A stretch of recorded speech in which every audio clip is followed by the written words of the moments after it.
Assalamualaikum warahmatullahi wabarakatuh. Kembali lagi di Republik Unggas ya teman-teman. Nah ini aku mau melanjutkan video yang kemarin yang part 1.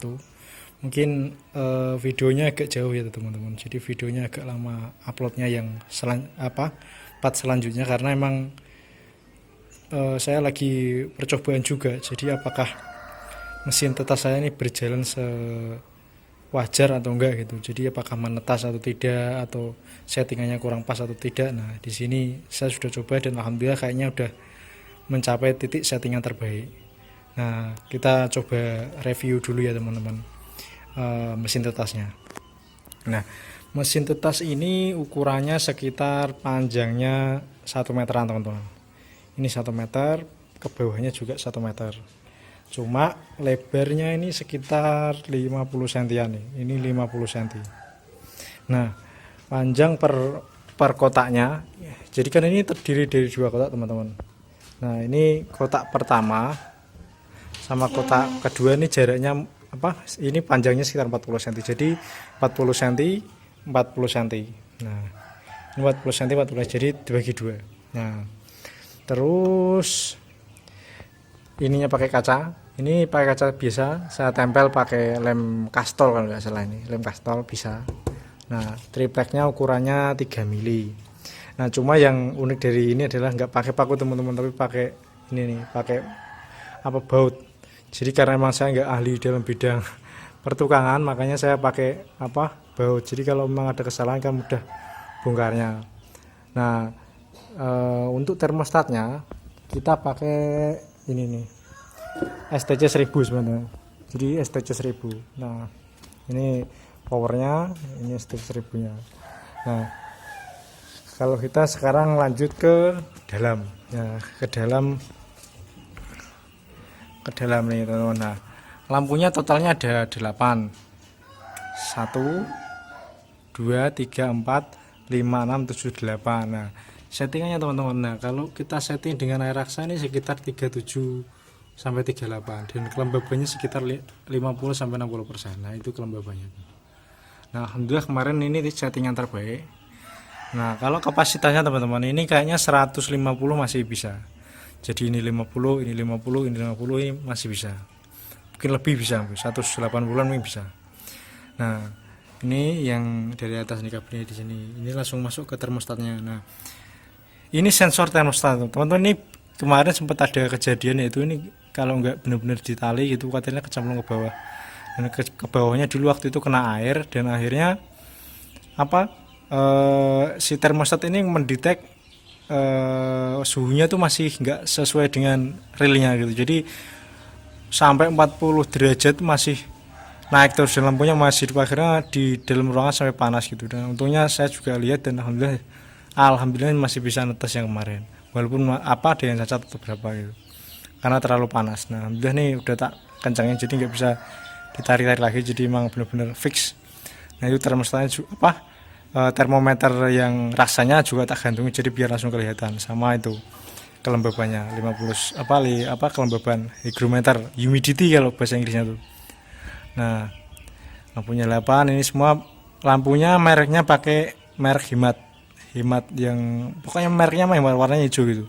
Ini suhunya lumayan panas, jadi nggak terlalu lama pun cepat lah. Jadi nggak sampai berapa lama hidupnya tuh, nggak sampai lama. Jadi paling satu menitan paling nggak ada.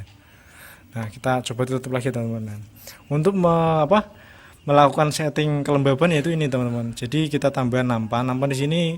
Kok bisa mas ini kelembabannya kok buat kelembaban. Jadi di sini tuh tujuannya airnya ini kan kalau kena panas pasti kalau itu kan pasti menguap, dan di sini akan di ruangan sini ada kelembabannya tuh akan nambah sendiri. Jadi dari penguapan dari air ini nih ke sini akhirnya kelembabannya sesuai dengan settingan tadi lah. Parameter yang kita pakai ya yang di di humidity tadi yang di sana. Karena kita nggak bisa ngukur kelembaban kalau dengan perasaan kayak gini kan nggak mungkin. Begitupun suhunya juga yang kemarin tuh sempat salah karena belum dapat termometer air rasa. Akhirnya efeknya teman-teman, jadi anakannya tuh cacat kakinya gitu loh. Jadi agak cikar cacat lah, intinya cacat kakinya. Jadi tapi setelah dapat itu aku setting ininya juga, jadi alhamdulillah apa settingannya membaik lah, dan daya tasnya pun juga agak lebih baik. Oke, kita tutup teman-teman ya. Oke, lanjut. Nah, ini kemarin serangkaian testernya teman-teman. Jadi ada banyak sampai berapa kali nih. Sampai di sini baru menemukan ini nih. Baru menemukan setting yang terbaik di sini nih. Ini semua ya menetas tapi nggak maksimal teman-teman. Jadi ada yang cacat, ada yang apalah gitu yang di sini nih. Dan prosentase menetasnya pun juga nggak terlalu bagus lah.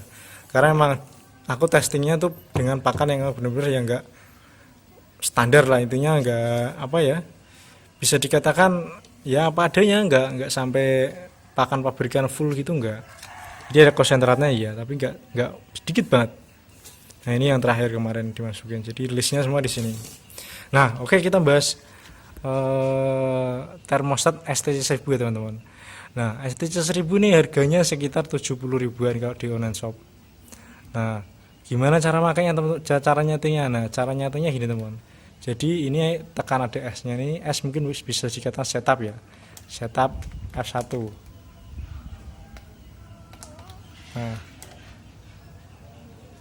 Nah F1 itu kalau bisa dikatakan itu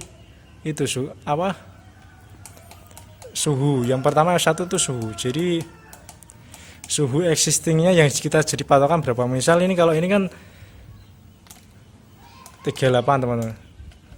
Nah 38 nih suhu patokan kita, jadi maksimal 38. Nah lah yang kedua itu ada F2.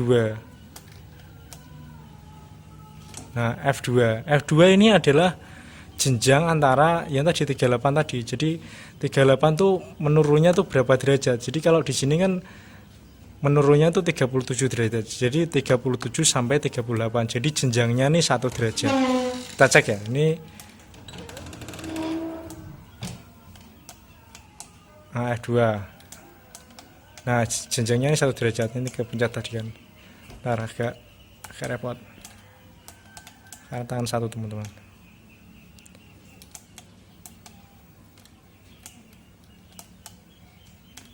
Nah ini F1 tadi kan yang suhu itunya. Nah kita setting lagi. Nah ini kepencet tadi. Nah ini 1 derajat teman-teman. Jadi jenjang antara 37 sampai 38. Kita start lagi. Nah terus kita ini lagi. Nah yang paling penting kalau F3 ini itu teman-teman, jadi cooling. Jadi kalau misal kita mau mendinginkan pakai F3, tapi karena F3 nya dipakai jadi kita nggak setup. Jadi yang kita pakai malah F4 nya. Nah F4 ini nih sebenarnya settingan itu teman-teman, settingan antara gampangannya kalibrasinya teman. Jadi antara air raksa tadi itu sudah cocok atau enggak, atau mungkin bisa jadi suhunya yang termostat ini terlalu rendah. Jadi misal di sini 38, di situ 36 misal. Nah berarti di sini harus mengurangi 2, jadi ada minus 2 gitu teman. Jadi settingannya minus 2, kalau enggak ya positif 2. Jadi kalau misal di situ 38, di sini 36, nah itu tambah 2 yang sini. Jadi kalibrasinya di F4 tadi. Nah makanya ini antara ini sama sana udah cocok. Jadi sekitar 37. Nah yang sini juga 37. Jadi udah klop, gak ada selisih antara ini sama sana, karena emang settingannya tadi udah dikalibrasi. Dan ini pun nggak usah dikalibrasi pun ternyata itu udah bagus. Jadi tak kasih 0 tadi, malah settingannya bagus. Nah F4 nah 0, ini mencet tadi 0. Nah 0 kayak gini malah udah bagus. Jadi antara termostat ini sama sana ternyata udah mungkin kalibrasinya udah diuji sama si pabrikannya dia. Nah ini pakai powernya pakai lampu, jadi kelihatan kalau mesinnya lagi hidup. Nah kita lihat teman. Jadi ntar kalau pas lampunya hidup tuh sekitar 37-an. Nah ntar ini hidup atau enggak lampunya ya, kita lihat ya, kita tes.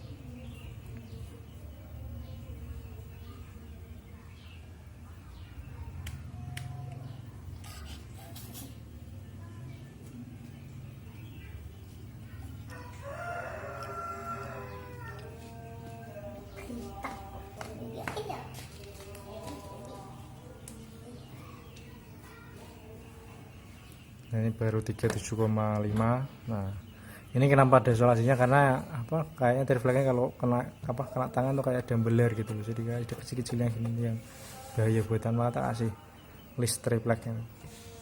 Nah, ini pakai baut itu, jadi kalau ada apapun juga gampang dilepasnya, buka pun gampang, dipreteli lah. Nah, ini sama, ini pakai esernya sama biasa, eser kecil.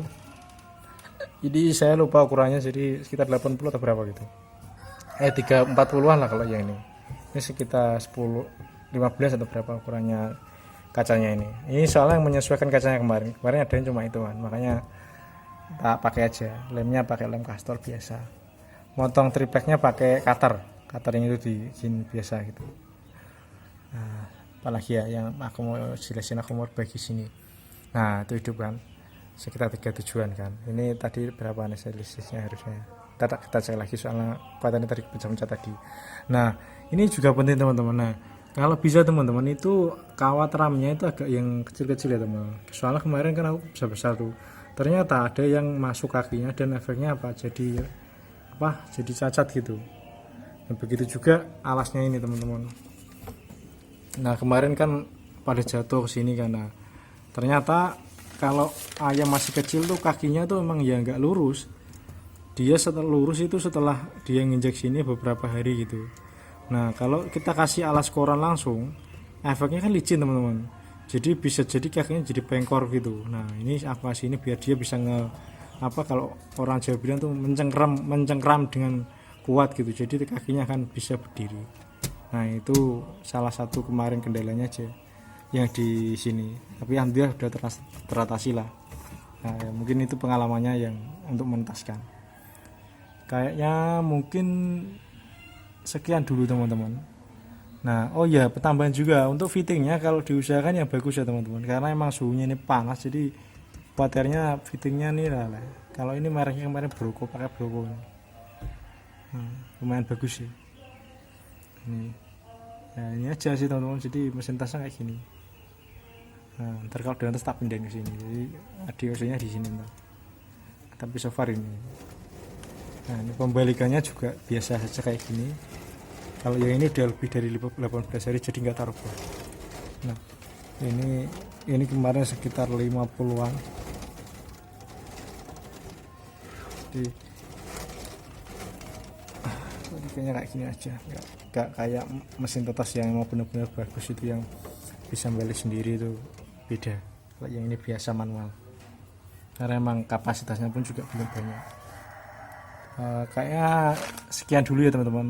Kalau mau bertanya atau mungkin mau sharing-sharing, mungkin silahkan di kolom komentar, atau mungkin bisa kontak WA saya, ada di kolom deskripsi. Oke teman-teman, sekian dulu sharing saya di Republik Unggas ini, semoga bermanfaat. Assalamualaikum warahmatullahi wabarakatuh.